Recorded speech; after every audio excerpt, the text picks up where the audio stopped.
والسماء ذات البروج واليوم الموعود والشاهد ومشهود قتل أصحاب الأخدود. وأشهد أن لا إله إلا الله وأشهد أن محمدا عبده ورسوله. يا أيها الناس اتقوا ربكم الذي خلقكم من نفس واحدة وخلق منها زوجها وبث منهما رجالا كثيرا ونساء واتقوا الله الذي تساءلون به والأرحام إن الله كان عليكم رقيبا. إن أصدق الحديث كتاب الله وأحسن الهدي هدي محمد صلى الله عليه وسلم وشر الأمور محدثاتها وكل محدثة بدعة وكل بدعة ضلالة وكل ضلالة في النار. قال ربي اشرح لي صدري ويسر لي أمري وحلل عقدة من لساني يفقهوا قولي. أما بعد.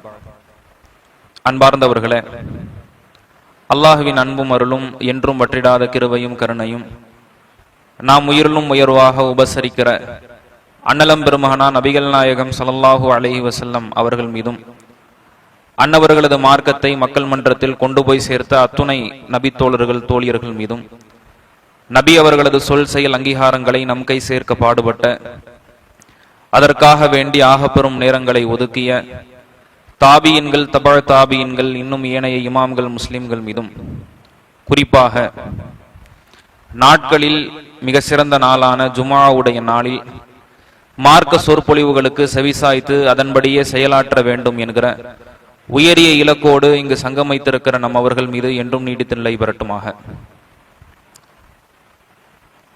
அன்பார்ந்தவர்களே, தமிழ்நாடு தௌஹீத் ஜமாத் மாநில தலைமையகத்தின் சார்பாக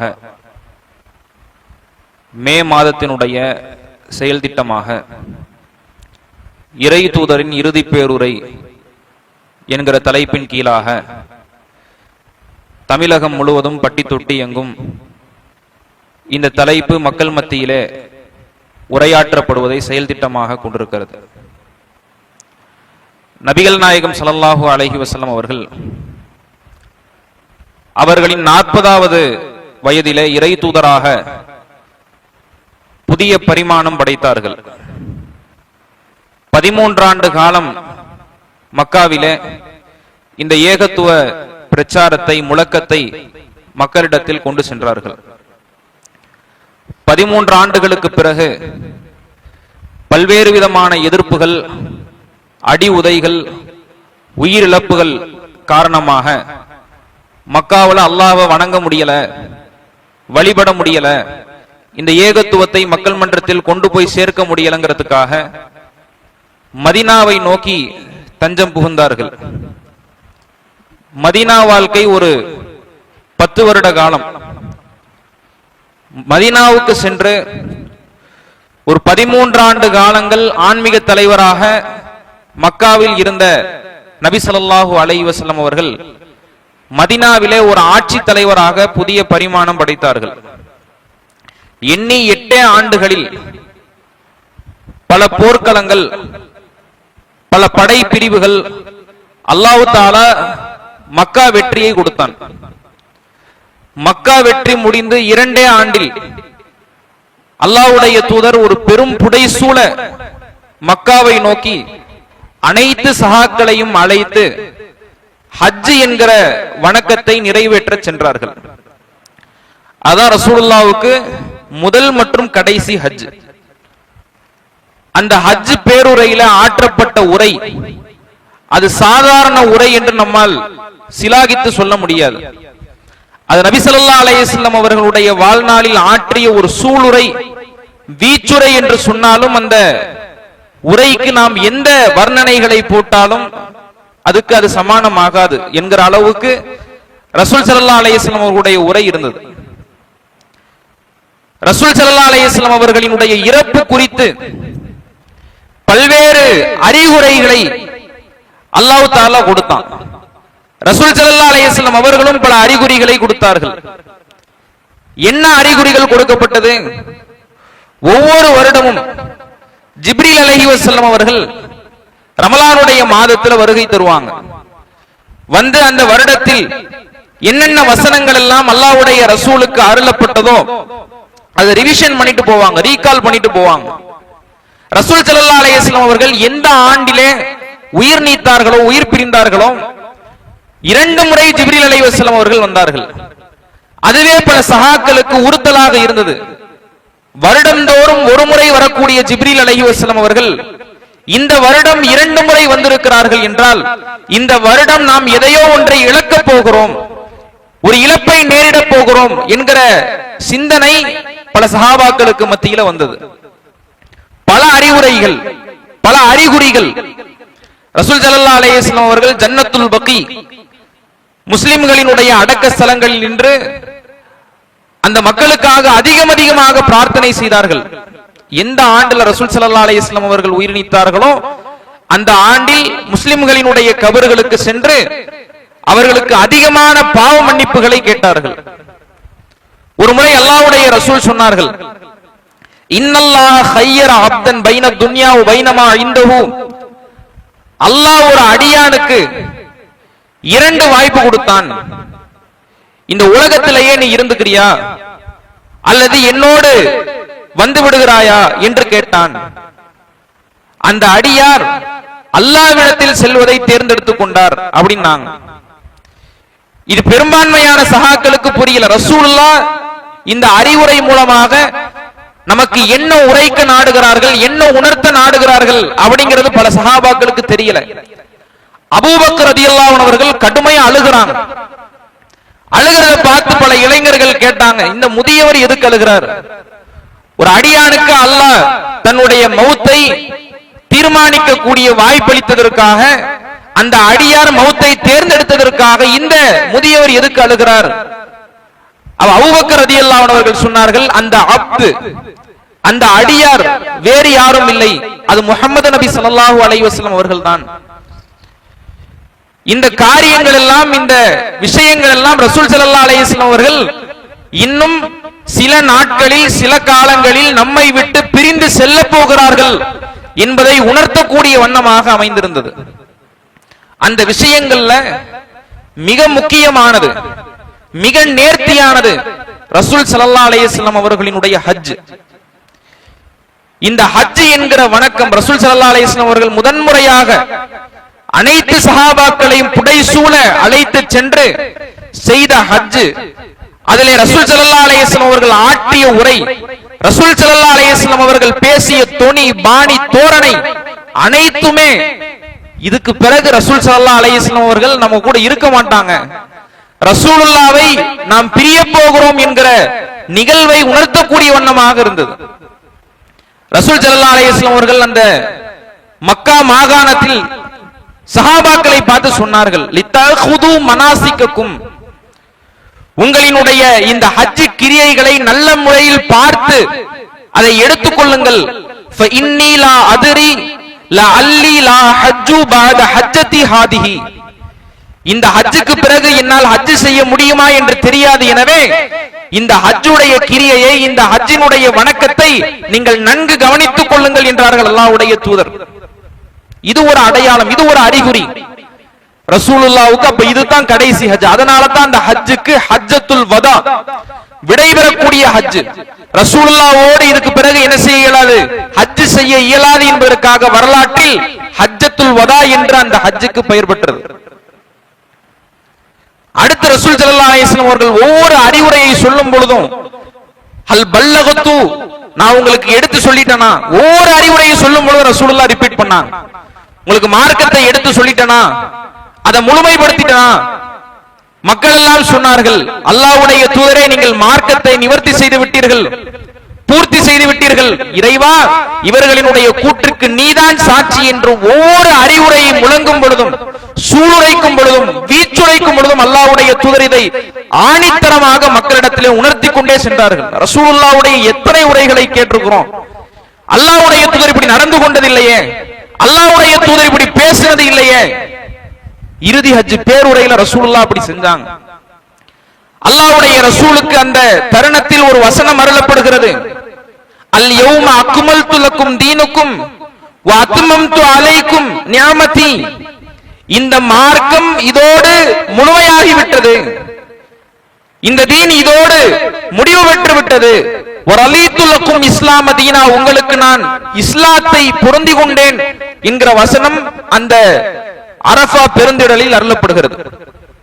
அவ இந்த காட்சிகள், இந்த நிகழ்வுகள் எல்லாம் சஹாபாக்களுக்கு எதை உணர்த்துகிறது என்றால், ரசூலுல்லாஹ்வை இதுக்கு பிறகு நம்மளால பார்க்க முடியாது. ரசூலுல்லாஹ்வுடைய இழப்பை, அவர்களினுடைய இறப்பை நாம் எதிர்நோக்கி கொண்டிருக்கிறோம் என்கிற உணர்வை ரசூல் ஸல்லல்லாஹு அலைஹி வஸல்லம் அவர்கள் சஹாபாக்களுக்கு உணர்த்தினாங்க.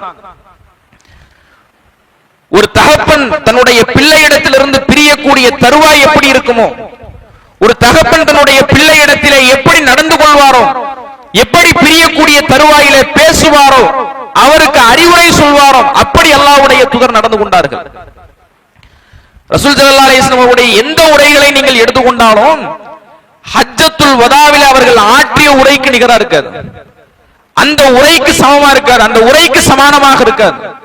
அவ்வளவு அழுத்தமாக, அவ்வளவு ஆழமாக, அவ்வளவு ஆணித்தனமாக ஒவ்வொரு அறிவுரைகளும் பொன்னால் பொறிக்கப்பட வேண்டியதாக, தங்கத்தால் பதிக்கப்பட வேண்டியதாக இருந்தது. அவ்வளவு அழகான ஒரு தனி மனிதனை தொடங்கி ஒட்டுமொத்த உலகம் மாந்தர்களினுடைய வாழ்வியலையும் சீராக்கக்கூடிய அறிவுரைகளாக இருந்தது.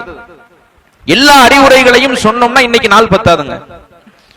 ரசூல் ஸல்லல்லாஹு அலைஹி வஸல்லம் அவர்கள் மீண்டும் மீண்டும் அந்த ஹஜ்ஜத்துல் வதாவிலே உணர்த்தின விஷயம் என்ன தெரியுமா?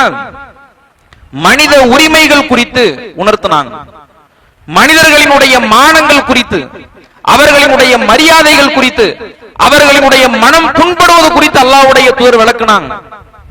ரசூல் ஸல்லல்லாஹு அலைஹி வஸல்லம் அவர்கள் கேட்கிறாங்க சஹாக்கள் இடத்துல, இது எந்த மாதம்?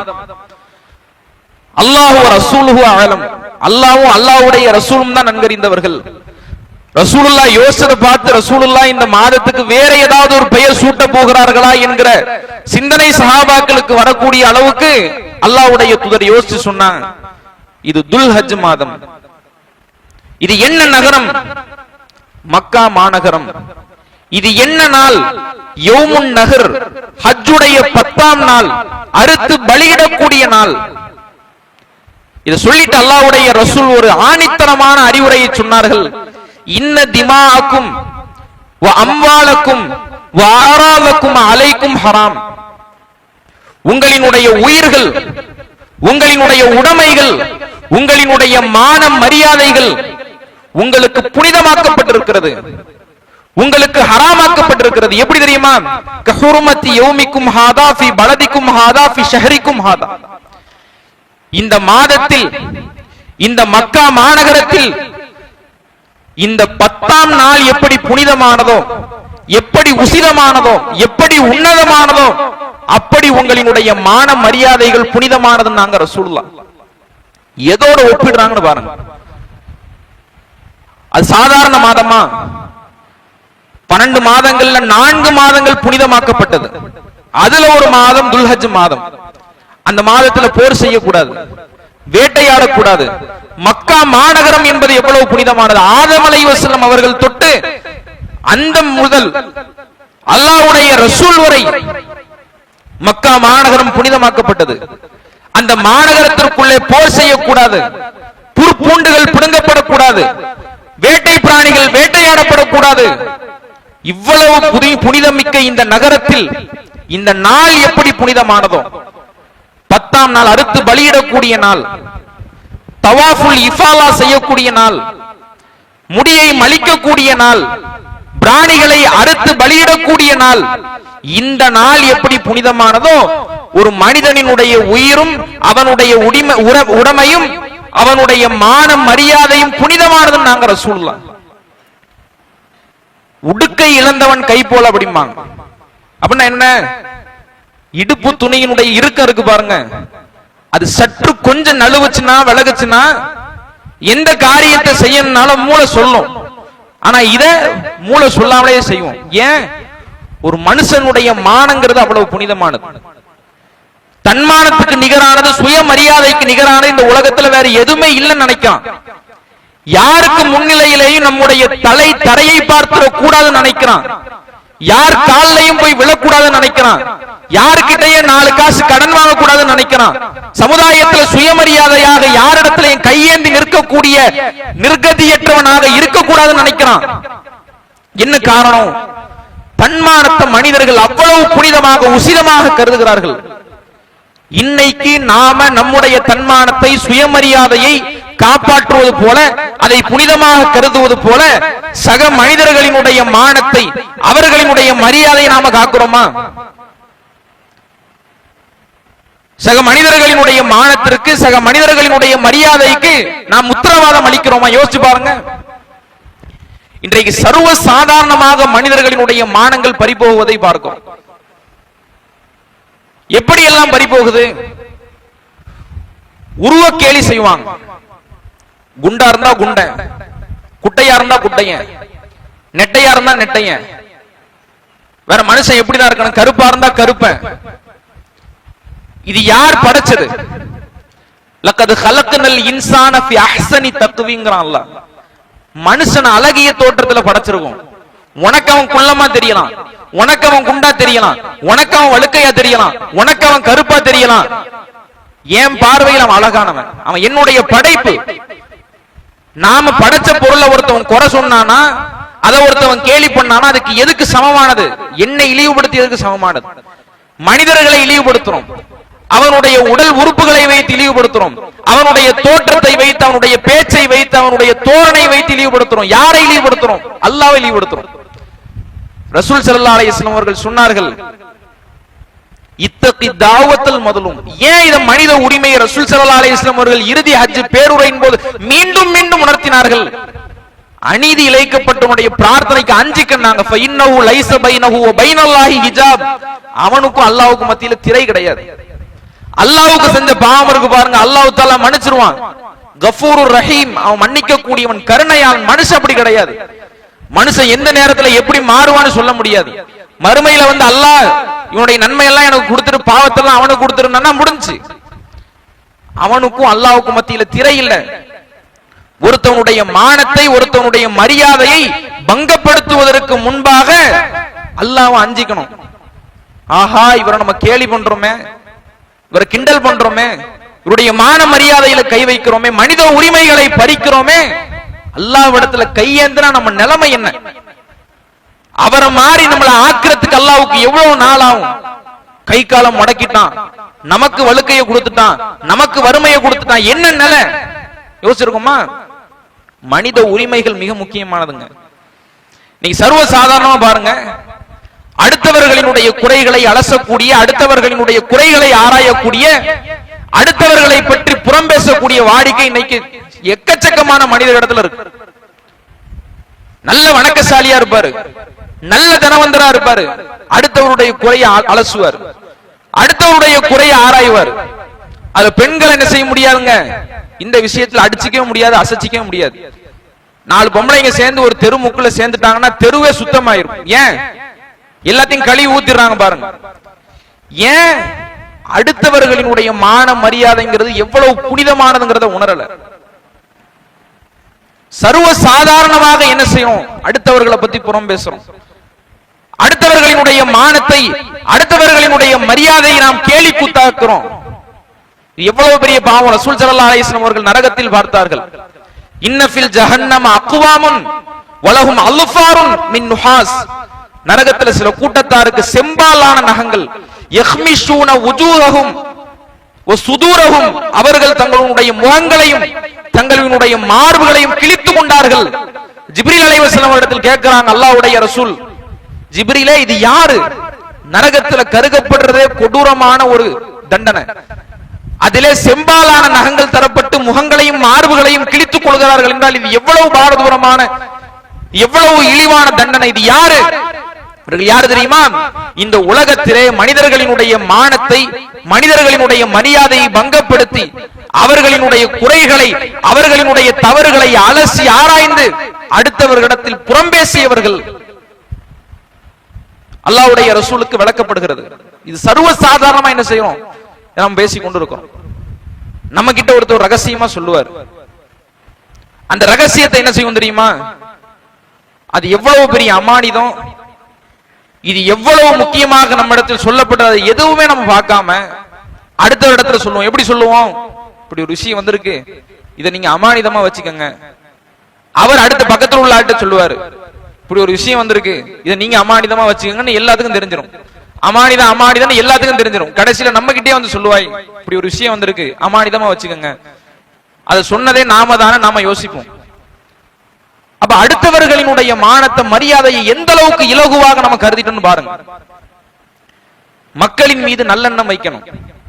அல்லாஹ் ரப்பல் ஆலமீன் சொல்லும் பொழுது, யா அய்யுஹல்லதீன ஆமனு, ஈமான் கொண்டவர்களே, வஜ்தனிபு கஸீரம் மினத்தன், அதிகமா ஊகிக்கிறத முதல்ல தவிர்த்து கொள்ளுங்கள். அதிகமா ஊகிக்கிறது, பார்த்த உடனே ஜட்ஜ் பண்றது, இது இப்படித்தான் நடந்திருக்கும் நினைக்கிறது, அப்படி நடந்ததாக நினைத்து அது உண்மை என்று நம்பி அதை பத்தி புறம் பேசுறது, அதை அலசுறது, அதை ஆராயிறது. உதாரணத்துக்கு சொல்றேனே, ஒரு ஆணும் பெண்ணும் பேசுறாங்க, ஒரு அம்மா பாக்குது, உண்மையாலுமே அக்கறை இருந்தா என்ன செய்யணுங்க? நேரடியா போய் என்ன ஏதுன்னு விசாரிக்கணும். மனசுக்குள்ள ஜட்ஜ் பண்றது, கற்பனை பண்றது, நம்ம கற்பனை பண்ணது சரியா தான் இருக்கு, இவளை பத்தி நினைச்சு வச்சது சரியா தான் இருக்கு, எப்படி பேசுறா ப்ரோ, ஆம்பளை கிட்ட பேசலாமா, எல்லாருக்கும் சொல்லிடுவாங்க, மானபங்கப்படுத்திடுவாங்க. அங்க நடந்திருக்கிறது என்னவா இருக்கும் தெரியுமா? இட்லியோ பொங்கலோ ஸ்விக்கில ஜொமேட்டோல ஆர்டர் பண்ணிருக்கான் அந்த அம்மா, அவன் வந்து கொடுத்துட்டு போயிருப்பான், காசு கொடுத்துருப்பான், இவ்வளவுதான் நடந்திருக்கும். பார்த்த உடனே ஜட்ஜ் பண்றது. அல்லாஹ் தஆலா சொன்னான், வலாத்த ஜஸ்ஸசு, நீ துருவி துருவி ஆராயாத, அடுத்தவர்களை குறை பேசாத, அடுத்தவர்களை புறம் பேசாத, நல்லெண்ணமை. ஆயிஷா ரலியல்லாஹு அன்ஹா அவதூறு பேசப்பட்ட பொழுது அது உண்மை இல்லை என்பதை நிரூபணம் செய்த அல்லாஹ் தஆலா என்ன சொன்னான்? இந்த ஈமான் கொண்டவர்களுக்கு இந்த அவதூறு, இந்த அபாண்டம் சென்றிருக்கும் பொழுது நாங்கள் இதை பற்றி பேசுவதற்கு என்ன வந்தது? வஹாதா புஹ்தானுன் அதீம், இது மகத்தான அவதூறு, இது அபாண்டம் என்று சொல்லி அவர்கள் விலகி இருக்க வேண்டாமா? ஆயிஷாவின் மீதும் அந்த நபித்தோழரின் மீதும் இவர்கள் நல்லெண்ணம் வைத்திருக்க வேண்டாமா? அல்லாஹ் தஆலா சொன்னான். அதை பத்தி எதையுமே யோசிக்காம என்ன செய்யறது? அடுத்தவர்களினுடைய மானங்களில், அடுத்தவர்களினுடைய மரியாதைகளில் விளையாடுவதை பார்க்கிறோம். ரசூல் ஸல்லல்லாஹு அலைஹி வஸல்லம் அவர்கள் எச்சரிக்கிறாங்க. அல்லாஹ்வுடைய தூதர் அடுத்து சொன்னார்கள், ஒரு முஸ்லிம் இன்னொரு முஸ்லிமுக்கு சகோதரன் ஆவார். எப்படியான வார்த்தைன்னு பாருங்க. இதை சொல்லிவிட்டு அல்லாஹ்வுடைய ரசூல் சொன்னார்கள், நான் இந்த மார்க்கத்தை முழுமைப்படுத்தி விட்டேன், எனக்கு பிறகு நீங்கள் முர்த்ததாகி சென்று விடுவீர்களோ, சிலை வழிபாட்டை நோக்கி சென்று விடுவீர்களோ என்று நான் அஞ்சவில்லை. லா தர்ஜிஉ குஃபாரன் யல்ரிபு பாலுக்கும் ரிகாப பாலின், உங்களில் சிலர் சிலருடைய கழுத்துக்களை மாய்த்து காஃபிர்களாக நீங்கள் திரும்பி விடாதீர்கள். வலா தல்லிமு, நீங்கள் ஒருவருக்கு இன்னொருத்தவருக்கு அநீதம் இழைத்து விடாதீர்கள், அநியாயம் செய்து விடாதீர்கள் அப்படின்னு நாங்க ரசூலுல்லாஹ் மனித உரிமையை எந்த அளவுக்கு வலியுறுத்துறாங்கன்னு பாக்குறோம். ஒரு முஸ்லிம் இன்னொரு முஸ்லிமுக்கு சகோதரன்னா இது சாதாரண வார்த்தை கிடையாது. இதுல எவ்வளவு ஆழமான அழுத்தமான கருத்து உள்ளடங்கி இருக்கிறதுங்கிறத பார்க்கிறோம். இன்னைக்கு சாதாரணமாக இந்த சகோதரத்துவத்தை, ஒற்றுமையை குலைக்கக்கூடிய காரியங்கள் இன்னைக்கு நடக்குதா இல்லையா? 20 வருஷம் ஆயிருச்சு, 30 வருஷம் ஆயிருச்சு, அக்கா வீட்டு வாசல மிதிக்கல, அண்ணன் வீட்டு வாசல மிதிக்கல, உம்மாவிடத்துல பேசல, வாப்பாவிடத்துல பேசல, வைராக்கியமாக சொல்லக்கூடிய காட்சியை பார்க்கிறோம். இதெல்லாம் பெருமைப்பட விஷயமா? இதெல்லாம் ஆணவப்பட வேண்டிய விஷயமா? ஒரு முஸ்லிம் இன்னொரு முஸ்லிமுக்கு சகோதரனா என்னங்க? ஒரு முஸ்லிமே இன்னொரு முஸ்லிம் கிட்ட சண்டை பிடிக்க கூடாது, பிணக்கூற்று இருக்க கூடாது, அடுத்தவனை நீ மானபங்கப்படுத்த கூடாது, அவனுடைய உறவை நீ முறிக்க கூடாது. இன்னைக்கு பெத்த தகப்பன் இடத்துல பேசாம, தாய் இடத்துல பேசாம, கூட பிறந்தவர் இடத்துல பேசாம இருக்கிறத பாக்குறோம். தலைமுறையா புள்ள பார்த்து அவனை பார்த்தா சலாம் சொல்லக்கூடாது, சிரிக்க கூடாது, அவங்க வீட்டு வாசல்ல ஒரு டம்ளர் தண்ணி குடிக்க கூடாது, அவங்க வீட்டு வாசல்ல மிதிக்க கூடாதுன்னு சொல்லக்கூடிய எத்தனை பெற்றோர்களை பார்க்கிறோம். ரசூல் ஸல்லல்லாஹு அலைஹி வஸல்லம் அவர்கள் அத்துணை மக்களுக்கு முன்னாலேயும் சொன்னாங்க, எனக்கு பின்னால் ஒருவரை ஒருவர் வெட்டி மாய்த்து கொண்டு காஃபிர்களாக நீங்கள் திரும்பி விடாதீர்கள், ஒற்றுமையாக இருந்து கொள்ளுங்கள். அந்த ஹஜ்ஜுங்கிறது அப்படிப்பட்ட வணக்கம் தான். யாரையும் அங்கு பகச்சிக்க முடியாது, யாரையும் அங்கு கோபிச்சுக்க முடியாது. எல்லாம் ஒரு சேர நின்று தொழுகணும், ஒரு சேர நின்று தவாப் செய்யணும், ஒரு மாதிரியாக உடைகள் அணியணும். அந்த ஹஜ் மாகாணத்துல ரசூல் ஸல்லல்லாஹு அலைஹி வஸல்லம் அவர்கள் இப்படியான அறிவுரையை செய்தார்கள். அடுத்து அல்லாஹ்வுடைய தூதர் சொன்னார்கள், இதுவும் மனித உரிமை பற்றினது. ஒரு மனிதர் இன்னொரு மனிதனுடைய செல்வத்தை அபகரிக்க கூடாது. இல்லா அன் தீபி நப்சின், அவர் மனமுவந்து எதை தருகிறாரோ அதை தவிர. ஏமாற்றி சாப்பிடக்கூடாது, அடுத்தால நீ மோசடி பண்ணிடக்கூடாது. இன்னைக்கு பணம்னு வந்துட்டா, பொருள்னு வந்துட்டா எல்லாமே கண்ணை மறைச்சிருது. எப்படியாவது நம்ம காசு பணத்தை ஈட்டிடணும். அடுத்தவன் ஏமாத்தப்படுறானே, மோசடி செய்யப்படுறானே, ஹராமான வழியில இந்த செல்வம் வந்திருக்குதே, அதை பத்தி எதுவுமே கவலை கிடையாது. சமீபத்துல தலைக்கு தேய்க்கிற எண்ணெய்க்கு ஒரு விளம்பரம் பண்றான். கையை என்ன செய்யுங்க, தலையில தேய்ச்சிட்டு எண்ணெயை தேய்ச்சிட்டு கையை சோப்பு போட்டு கழுவிருங்க. ஏன்டா, உள்ளங்கையில உங்களுக்கு முடி வளர்ந்துட கூடாது பாருங்க, சோப்பு போட்டு நல்லா தேய்ச்சி கழுவிருங்கிறான். ஒரு 20 வயசு பையனுக்கு முடி கொட்டுறதை தவிர அவனுக்கு வேற பெரிய கவலை கிடையாது. கியூல நிக்கிறான் பாருங்க, 1 கிலோமீட்டருக்கு கியூல நின்று அந்த எண்ணெயை வாங்குறான். தேய்ச்சி என்ன பிரயோஜனம், இருக்கிற முடியும் கொட்டி போயிடுச்சு.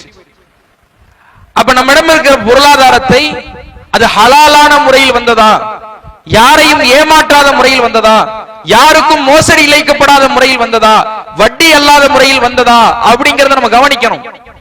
ரசூல் ஸல்லல்லாஹு அலைஹி வஸல்லம் அவர்கள் இதையும் அங்கு உணர்த்துகிறார்கள். அடுத்து சொன்னார்கள், ஊசிக்கும் பில் ஜார், அண்டை வீட்டுக்காரர் குறித்து உங்களுக்கு நான் எச்சரிக்கிறேன். எந்த அளவுக்குன்னா, அல்லாஹ்வுடைய ரசூல் நம்முடைய சொத்துல அவருக்கு பங்கு தர சொல்லுவாங்களோ என்கிற அளவிற்கு அல்லாஹ்வுடைய தூதர் அண்டை வீட்டுக்காரரிடத்தில் அனுசரித்து நடக்க சொன்னார்கள். அண்டை வீட்டுக்காரருக்கு தொல்லை தர்றது, அவங்க வீட்டு வாசல்ல போய் வண்டியை நிப்பாட்டுறது, அவங்க வீட்டுல குப்பை அள்ளி போடுறது, இது போன்ற எந்த காரியங்களையும் நீங்கள் செய்யக்கூடாது. அவர்களிடத்தில் அந்நியமா இருக்கணும். ஏன் சொன்னாங்க ரசூலுல்லாஹ்? அண்டை வீட்டுக்காரத்துல என்னங்க இருக்கு? இன்னைக்கு பக்கத்து வீட்டுல யார் இருக்கிறாங்கன்னு தெரியல, அவர் பேர் என்னன்னு தெரியல. அவரிடத்துல ரசூலுல்லாஹ் எதுக்கு அனுசரித்து நடக்க சொன்னார்கள்? அவரிடத்துல எதுக்கு உறவை பேண சொன்னார்கள்? வீடுகள் ஒற்றுமையாக இருக்கும் போதுதான் தெரு ஒற்றுமையா இருக்கும், தெருக்கள் ஒற்றுமையாக இருக்கும் பொழுதுதான் ஊர் ஒற்றுமையா இருக்கும், ஊர் ஒற்றுமையாக இருக்கும் பொழுதுதான் நாடு ஒற்றுமையா இருக்கும், நாடுகள் ஒற்றுமையாக இருக்கும் பொழுதுதான் மக்கள் பாதுகாப்பாக இருப்பார்கள். இன்னைக்கு அது இல்லாததனுடைய விளைவு தான் பல பேர் போர் அபாயங்கள்னால உயிரை மாய்த்துக் கொண்டிருக்கிறார்கள். மனிதர்களுடைய உயிர்களினுடைய புனிதம் தெரியல, அவர்களிடத்தில் எப்படி அணுக வேண்டும் என்கிற முறை தெரியல. ரசூலுல்லாஹ் எங்க இருந்து துவங்குறாங்க பாருங்க. உன் பக்கத்து வீட்டுக்காரனா, நீ ஒரு வியாபாரம் செய்யற, பக்கத்து வீட்டுல இருந்து தொடங்கு. நீ சமைக்கிற குழம்புல தண்ணி அள்ளி ஊத்தி பக்கத்துல உள்ளவனுக்கு கொடுனாங்க ரசூலுல்லாஹ். மனித உரிமைகளை எந்த அளவிற்கு அல்லாஹ்வுடைய தூதர் உணர்த்தி கொண்டே வருகிறார்கள். அடுத்து அல்லாஹ்வுடைய தூதர் சொன்னார்கள், இன்னா அபாக்கும் வாஹித், உன்னுடைய தந்தை ஒருத்தன் தான். ஆதம் அலைஹிஸ்ஸலாம் அவர்கள் மூலமாகத்தான் இந்த ஒட்டுமொத்த உலக மாந்தர்களும் பல்கி பெருகப்பட்டிருக்கிறீர்கள். லா ஃபத்ல லி அரபி அலா அஜமி வலா லி அஜமி அலல் அரபி. அரபியரை விட அந்நியரோ, அந்நியரை விட அரபியோ, சிவப்பாக இருப்பவனை விட கருப்பனோ, கருப்பனை விட சிவப்பனோ, இல்லா பி தக்வா, இறையச்சத்தை கொண்டே தவிர ஒருத்தவன் என்ன செய்ய முடியாது, உயர்ந்தவன் தாழ்ந்தவன் ஏற்றத்தாழ்வு கற்பிக்க முடியாதுன்றான். இது எவ்வளவு பெரிய மனித உரிமையை போதிக்குது பாருங்க. ஒருத்தவன் வெள்ளையா இருக்கிறவன் பொய் சொல்ல மாட்டான், வெள்ளையா இருக்கிறவன் டீசென்டான, கருப்பா இருக்கிறவன் பொய் சொல்லுவான், கருப்பா இருக்கிறவன் திருடுவான். இனம் மாட்சிமையை, நிறம் மாட்சிமையை ரசூலுல்லாஹ் ஒழிச்சாங்க. ஒருத்தவனுடைய தோற்றத்தை வச்சு, அவனுடைய பிறப்பை வச்சு, அவனுடைய நிறத்தை வச்சு எப்படி அவனை உயர்ந்தவன் தாழ்ந்தவன் நீ கற்பிக்க முடியும்?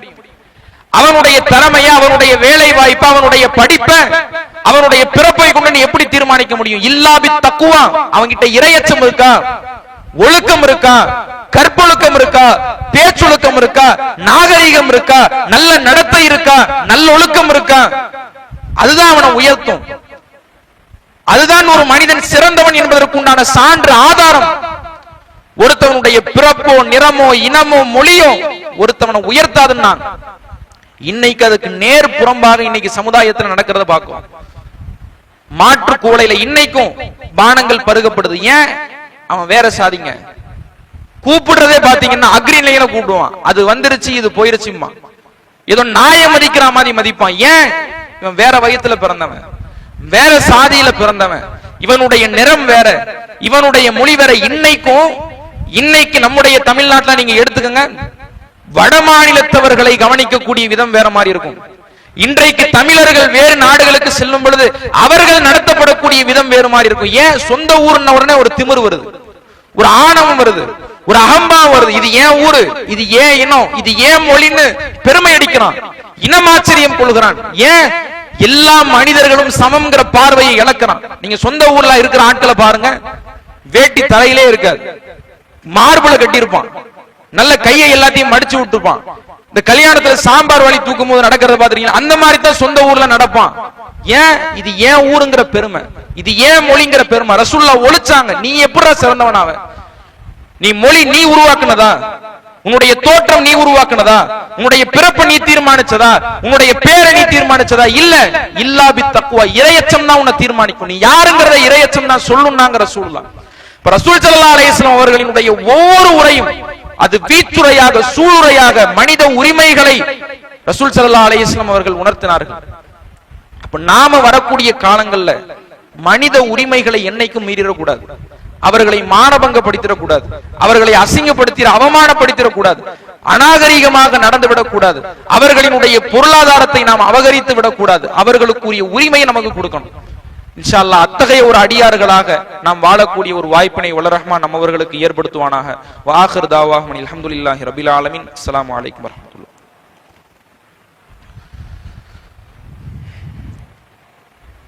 அன்பார்ந்தவர்களே, அல்லாஹ்வின் அன்பும் அருளும் நம்மவர்கள் மீது பொழியப்படட்டுமாக.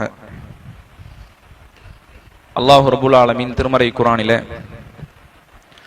ஃபி புயூத்தின் அதினல்லாஹு அன் துர்ஃபஅ வயுதுக்கர ஃபி ஹஸ்முஹு யுஸப்பிஹு லஹு ஃபீஹா பில் குதுவி வல் ஆசால், அல்லாஹ்விற்காக ஒரு ஆலயம் அமைக்கப்பட்டு அதிலே அல்லாஹ்வினுடைய பெயர் கூறப்பட்டு காலையிலும் மாலையிலும் அவன் துதிக்கப்படுவதை உங்களுக்கு ஆணையிடுகிறான் என்று அல்லாஹ் ரப்புல் ஆலமீன் சொல்கிறான்.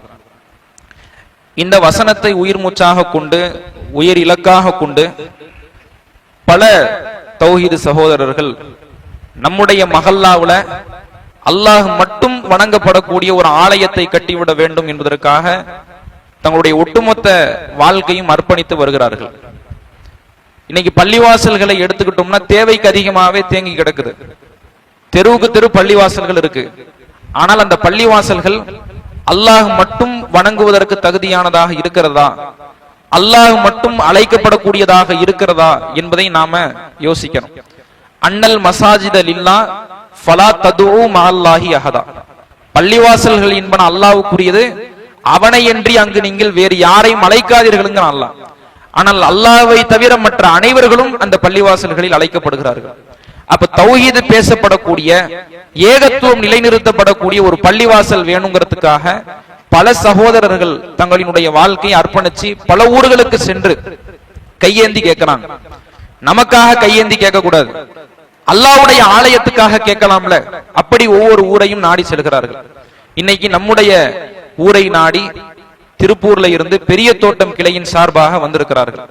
அந்த மஹல்லாவுல ஒரு பள்ளிவாசல் அமைப்பதற்கு 96 லட்சம் ரூபாய் அது செலவாகிறது. தற்பொழுது 70 லட்சம் ரூபாய் தேவைப்படுகிறது. அந்த பொருளாதாரத்தை நாம எந்த ஒரு வெறுப்பும் இல்லாமல் அதிகமாக கொடுத்து அவர்களுக்கு நாம உதவணும். ஒரு பள்ளிவாசல்ல எவ்வளவு இபாதத்துகள் செய்யப்படுது அப்படிங்கறத நீங்க யோசிச்சிட்டாலே இதுக்கு நம்ம அதிகமா ஆர்வப்படும். ஒரு பள்ளிவாசல்ல எவ்வளவு இபாதத் செய்யப்படுது? 5 வக்து தொழுகைகள் தொழப்படுது, அந்த தொழுகைக்காக பாங்கு சொல்லப்படுது, அந்த தொழுகைக்காக ஒழு செய்யப்படுகிறது, ஒழு செய்யப்படும் பொழுது திக்ருகள் ஓதப்படுகிறது, அந்த தொழுகைக்குரிய முன்பின் சுன்னத்துகள் தொழப்படுகிறது, அந்த தொழுகை முடிந்தவுடன் திக்ருகள் செய்யப்படுகிறது, துவாக்கள் ஓதப்படுகிறது, பல சொற்பொழிவுகள் நடக்கிறது, குர்ஆன் ஓதப்படுகிறது. நீ எடுத்துக்கிட்டீங்கன்னா பள்ளிவாசல்ங்கிறது வணக்கத்திற்குரிய ஒரு ஸ்தாபனமாக அமைந்திருக்கிறது. இந்த அனைத்திற்குமான கூலி நமக்கு மறுமை வரைக்கும் வந்துகிட்டே இருக்கணும்னா என்ன செய்யணும்? சதக்கத்துல் ஜாரியா என்கிற அந்த நிலையான தர்மத்தை, நிலையான நன்மையை நாம அடையணும். அதற்கு இந்த பள்ளிவாசல்கள் ஒரு வழிகோலுகிறது. அதை அடிப்படையாக கொண்டு வந்திருக்கக்கூடிய சகோதரர்களுக்கு அதிகமாக வெளியே முசல்லா வச்சு நிப்பாங்க, அசர் வரைக்கும் இங்கதான் இருப்பாங்க. அதிகமான பொருளாதாரத்தை கொடுத்து உதவுங்கள். இறுதியாக ஒரே ஒரு குர்ஆன் வசனம், அல்லாஹ்வுடைய ரசூல் சொன்னார்கள், மம்பனா பைத்தன் இல்லாஹி புனியலஹு பிஹின்ன பைத்துன் ஃபில் ஜன்னா, யார் அல்லாஹ்விற்காக ஒரு ஆலயம் அமைக்கிறாரோ, அந்த ஆலயங்கிறது பெரிய மினாரா வச்சிருக்கணும், ஏக்கர் கணக்குல இருக்கணும், பெரிய ஹவுல் இருக்கணும்லாம் பிரச்சனை இல்லை. ரசூல் ஸல்லல்லாஹு அலைஹி வஸல்லம் அவர்கள் சொன்னார்கள், அது ஒரு குருவி கூடளவருக்கு இருந்தாலும் அதற்காக யார் முயற்சிக்கிறாரோ அவருக்கு அல்லாஹ் சொர்க்கத்துல ஒரு ஆலயத்தை எழுப்புவான். இன்னைக்கு ஒரு ஸ்கொயர் ஃபீட் ரேட் இன்னைக்கு வாங்கணும்னா 10,000 ரூபாய் 15,000 ரூபாய். அதுல நிக்க கூட உட்கார கூட முடியாது, வேணும்னா நின்றுக்கலாம். மறுமையில இத்தகைய ஒரு மாளிகை கிடைக்கிறது என்றால் அதற்காக நாம் போராட வேண்டும், நம்முடைய பொருளாதாரத்தை செலவு செய்ய வேண்டும். அத்தகைய நன்மக்களாக வாழும் வாய்ப்பினை வல்ல ரஹ்மான் நம்ம அவர்களுக்கு தந்தருள் புரிவானாக. ஆகிரு தாவாஹும் அல்ஹம்துலில்லாஹி ரப்பில் ஆலமீன். அஸ்ஸலாமு அலைக்கும் வரஹ்மத்துல்லாஹ்.